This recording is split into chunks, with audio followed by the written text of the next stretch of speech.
So I wanted to do a video showing how to fix these Bowflex 90-pound dumbbells. Now there is already some videos online showing how to do it, and they're doing it the proper way if you can access these discs, which you can in America, but here in Australia they're not that easy to come by and they're pretty expensive. So this is a way that you can fix these. It is a little bit dodgy, but it will work and it doesn't require any spare parts. And also I'm going to show you how to fix these tabs in here because they tend to break. As you can see, I've packed some cable ties down in there. Otherwise this would have a lot of free play here, and then this will not spin freely anymore, right? Now the first port of call, if this won't spin freely, is going to be to lube the whole thing up. I use chain lube, it's better than WD-40. Motorcycle chain lube is better. You can lube the metal grate inside there. Failing that, you have to take it all apart and reset the ball bearings and stick them back in the socket where they go, because they may have come out. Taking care to put it all back together. There's videos on YouTube showing how to do that. It's not too hard.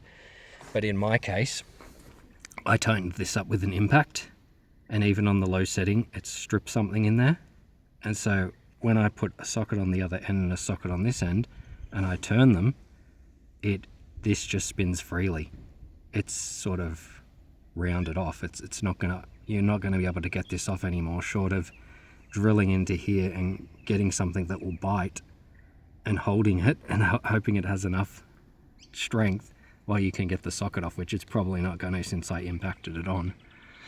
Now, so the first things first, for this here, if this has free play, like I said, this is not going to spin, so you're not going to be able to select anything.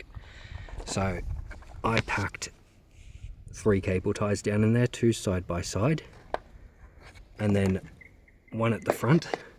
And then what I did, cut them off as flush as I could, and then I just simply pressed them down in there, taking care not to press them too far down in there, because if you do that then they'll just fall down in, because this valley in here is actually, the whole cable tie will go all the way in, so there's a lot of room down in there for it to fall. Once you've done that, as you can see, that's nice and sturdy now, and I've tested it and it sits back and it spins again freely, which it wasn't doing before.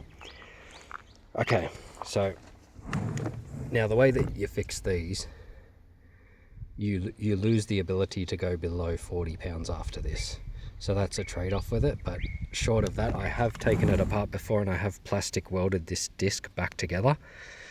You know, I melted plastic back on it, I soldered it all back together carefully, but as soon as I did tricep extensions and put some pressure up on here, it just broke again. And then this plate comes out and just allows that to fall out, which could be pretty dangerous if you're dumbbell pressing or something. It could fall down on your face or anything. So what you do, first sit it like this. Along here, just drill a hole, or get a pilot hole going. Take it off, drill the holes out through. Make sure the cable ties, the ends of them are on this side, because otherwise you're going to graze your hands every time you go to lift. And then you just, without going too tight, got 2 here, and then you just go crisscross. 1 around here, connect it onto there, 1 around there, around, connect it back. Don't go too tight, because then you'll pull, it doesn't need to be, because all it's doing is resisting, stopping the thing from falling out when it's upside down. Doesn't need to be that tight.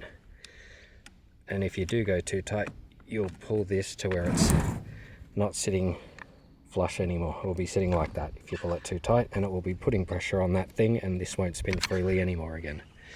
Now the weights are all going to be messed up and wrong when you're doing anything under 40, because it's got this here added to whatever you got. So if it was 15, it's got this part added on, so it's a bit of a mindfuck. So you can't go below 40 anymore. You just got to go 40 and up, which is pretty much, if you've been lifting just a little while, you won't need to go below 40 for pretty much anything anyway, even dumbbell curls. So that's it. That's a way to fix it.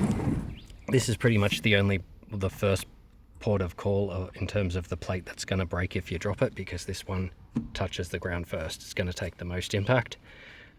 These ones were all okay in here, thank God, so that's good.